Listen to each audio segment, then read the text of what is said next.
बहुत साल पहले ऐसा हुआ था। हम वृंदावन में कथा कर रहे थे। बाबा डोंगरे बाबा जब कथा करते थे ना, तो खबर है एक सन्यासी जब दाईं ओर बैठते थे, एक व्यक्ति को केवल इजाजत थी कि एक वो डोंगरे बाबा के भागवत जी के पास घड़ियाल रख देते थे। वो ये उनकी ड्यूटी थी, और वहां बिल्कुल यहाँ बैठते थे, नीचे देख करके वो सुनते। सालों तक ये सन्यासी सुनते थे। ऐसी घटना एक बार घटी, लेकिन उल्टी पड़ी। वृंदावन में मैं कथा कर रहा था, और देश का एक उद्योगपति मुझे कहे मैं आपकी व्यासपीठ के पास बाईं ओर बैठूं। मुझे लगा कि सुनने में कोई तकलीफ होगी, कुछ ये होगा ये होगा ये होगा। बुजुर्ग थे तो मैंने कहा जरूर आप बैठो, मुझे कोई आपत्ति नहीं। आप में से भी किसी को बैठना हो तो आ जाइएगा, बैठ सको तो। हाँ छूटे, सब छूटे, कोई परहेज नहीं है, को विधि को निषेधा।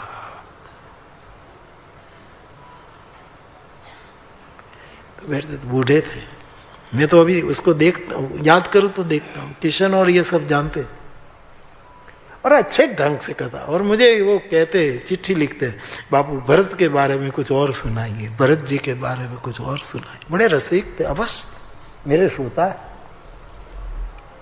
थे।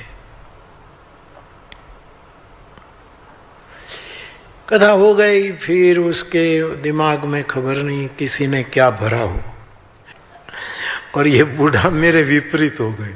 नहीं गोपाल जी, मैं क्या बताऊं आपको, दिल्ली में कोठी, हाँ कथा भी मांगी थी। हाँ उसने कथा मांगी थी, यस, किशन को याद है। और खबर नहीं गैर समझ होगी जो होगी, और उसकी गैर समझ नहीं, परमात्मा मेरी प्रसन्नता की कसौटी कर रहा था, मेरी स्वतंत्रता की कसौटी कर रहा था। और साहब उसने क्या क्या प्रचार किया, बापू तो ये है, बापू तो इतने पैसे लेते हैं, बापू तो एकदम ठाठ माठ से जीते हैं, बापू तो। अब जितने इल्जाम लगाए जाए वो सब लगाए, जितने लगाए जाते थे वो सब, वो 3 जन जितनी विद्या पढ़ जाती थी इतनी पढ़ कर आए थे। बहुत बोले, बापू को बुलाओ तो इतना सब करना पड़ता, ये करो ये करो ये करो। यद्यपि वो सत्य से सब विपरीत था। मैं कोई बचाव नहीं कर रहा हूं, लेकिन मैं जिस तरह जी रहा हूं वो तो कहूं कभी।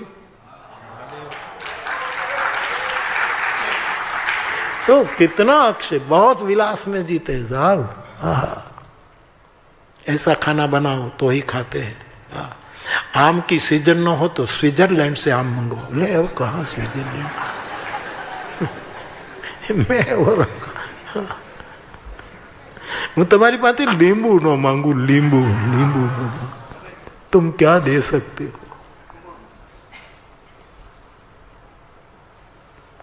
बहुत बोले भाई भाव ये तो मैं तो निकल गई, बात निकल गई। फिर खबर नहीं जीव स्वभाव आ गया होगा मेरा मुझ में भी।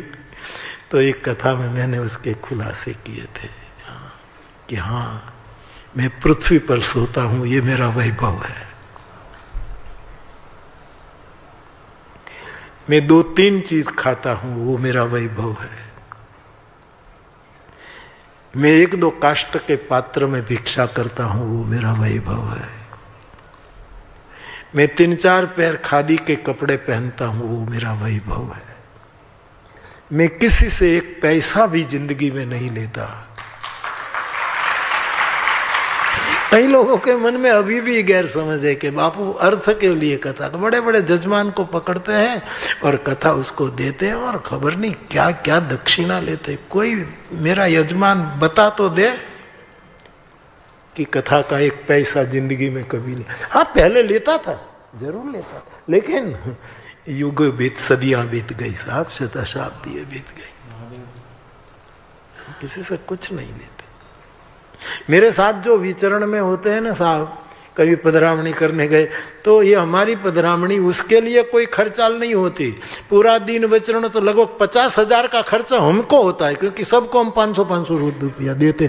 तो ये हमको लेना बैंक है ही नहीं, देना बैंक ही है। तो कुछ मैं गंगा जल पीता हूं, वो मेरा वैभव है। यस, मैं निरंतर समाज को समय देता हूं, मेरा वैभव है। मैं हरेक के मन को रखा है मैंने कि कोई किसी को तकलीफ ना हो, कोई पीड़ा ना हो। तो ये हमारा वैभव है। हमें जैसा आए चौपाइयां गाते हैं, ये हमारा वैभव है। किसी के घर जाकर के भिक्षा प्राप्त करते हैं, वो हमारा वैभव है। ऐसे कहीं भी मैंने आध्यात्मिक वैभव की पूरी श्रृंखला लगा दी। फिर तो मुझे भी लगा, मुझे ये कहने की भी जरूरत नहीं थी, लेकिन जीव भाव आ गया था। ये सालों पहले की बात है, तब जीव भाव ज्यादा रहा होगा, तो हो सकता है। तो उस समय थोड़ा जीव स्वभाव आ गया, तो मैंने बोल दिया था। बाकी तो अच्छे महापुरुष थे। किसी को मैंने व्यासपीठ के पास नहीं बैठने दिया, इस बूढ़े को बैठने दिया था। और कभी कभी ज्यादा किसी को निकट लाओ, वो ही तुम्हारे विरुद्ध में चला जाता है साहब। यही तो निकट, क्योंकि बहुत निकट बैठ जाएगा, उसको पूरा दिखेगा ही नहीं, ऊपर ऊपर का दिखेगा, वो ही विरुद्ध में चला जाए। हमारी एक श्रोता साधिका ने कहा कि मैं एक आश्रम में एक दीदी से हमारी बात हो, प्रश्नोत्तरी मुझे अच्छी लगी। उसने मुझे लिखा कि हमारी बात हो रही थी, तो आश्रम की एक दीदी मुझे पूछ रही थी कि वर्तमान में 0 काल में कौन श्रेष्ठ पुरुष आपकी दृष्टि में? 50 वर्ष के कालखंड में कौन श्रेष्ठ पुरुष? 100 साल के खंड में कौन श्रेष्ठ पुरुष? फिर 500 साल में कौन श्रेष्ठ पुरुष? 2500, 5000, आगे तो बड़ा संवाद लगा, इसलिए मैं सार्वजनिक कर रहा हूं। और वर्तमान समय में कौन श्रेष्ठ पुरुष, ये तो कहना मुश्किल, सब अपनी अपनी श्रद्धा से बोल देंगे, क्योंकि कितने महापुरुष है हमारे पास चारों ओर जगह। लेकिन फिर भी निर्णय करेगा अपनी श्रद्धा और अपने अनुभव से। हमारी श्रद्धा तो है, लेकिन अनुभव भी है। तो कहेंगे कि वर्तमान 0 मीन्स अभी, अभी का काल, अभी काल में कौन से, इस कालखंड में कौन, तो सब अपने अपने ढंग से। मुझे कोई कहे कि इस आपके काल में कौन श्रेष्ठ हो, तो मैं कहूँ त्रिभुवन दादा, इस कालखंड का मेरा एकमात्र, मैं ऐसा कहूँगा, क्योंकि मेरी श्रद्धा है और मेरा अनुभव भी है। तो ये वार्तालाप अच्छा लगा, तो जिसको जो लगा ऐसा बोल दिया। लेकिन 50 वर्ष के कालखंड में पीछे जाए कालखंड में, तो कौन श्रेष्ठ पुरुष, सब अपने अपने ढंग से बोले। विनोबा जी 50, एक विशेष वर्ग के, बाकी तो कई महापुरुष निकलेंगे, लेकिन जिन्होंने स्व से लेकर सर्व के कल्याण की जान देकर सोची हो, केवल आत्मकल्याण नहीं, विश्व मंगल की सोची हो, तो 50 वर्ष में विनोबा जी है, 100 वर्ष में महात्मा गांधी बापू है। ये कालखंड तलाशी महात्मा गांधी बापू, और कई महापुरुष इस काल में ऐसे। ये तो मैं तो केवल नाम जो मेरे पास लिस्ट आया सो आपके सामने गणना कर रहा हूं। 100 साल में, 500 साल में तुलसीदास, एक विरल घटना, इस भूमि पर विरल घटना। आप किसी और को भी कह सकते हैं, जरूर, इसमें आपकी श्रद्धा और आपका अनुभव दोनों लगना चाहिए। तुलसीदास जी 1000 के कालखंड में एक विरल पुरुष। कई हैं शंकराचार्य, जगत गुरु शंकराचार्य, बाकी सभी आचार्य, रामानुज, निम्बार्क, लेकिन जगत गुरु शंकराचार्य। बनते जी 2500 साल, बनते जी गए, अच्छा ठीक, 2500 साल पे के कालखंड में भगवान महावीर, भगवान बुद्ध,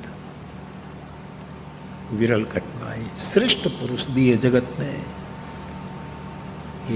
ये ये वसुंधरा गर्भवती है, देती ही रहती है, देती ही रहती है, चेतना को प्रकट करती है। 5000 काल में पूर्ण अवतार भगवान कृष्ण, ये तो साक्षात ईश्वर है, परमात्मा ईश्वर कृष्ण।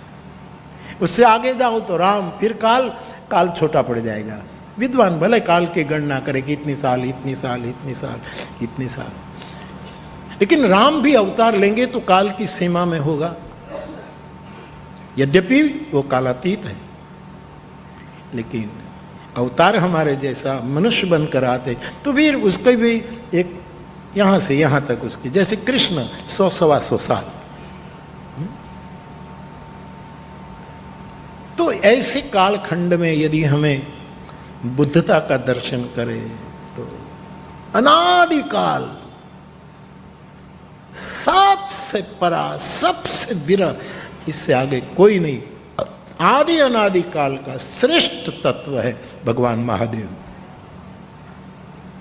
उसके आगे यहां कोई नहीं। उसके आगे कहना पड़ेगा तो ये क्या, मैं शिव हूं, उससे बेहतर कोई नहीं, मैं शिव हूं, वहां तक रुकना। चिदानंद रूप शिव हम। तो ये जो काल गणना है, तो ये राम कथा हम सबको उठा रही है, हमारे बोझ को अचल क्षमासी बन करके, हमारे अपराधों को, हमारे गुनाहों को क्षमा मूर्ति बन करके राम की कथा हमें क्षमा दिए जाती है, क्षमा दिए।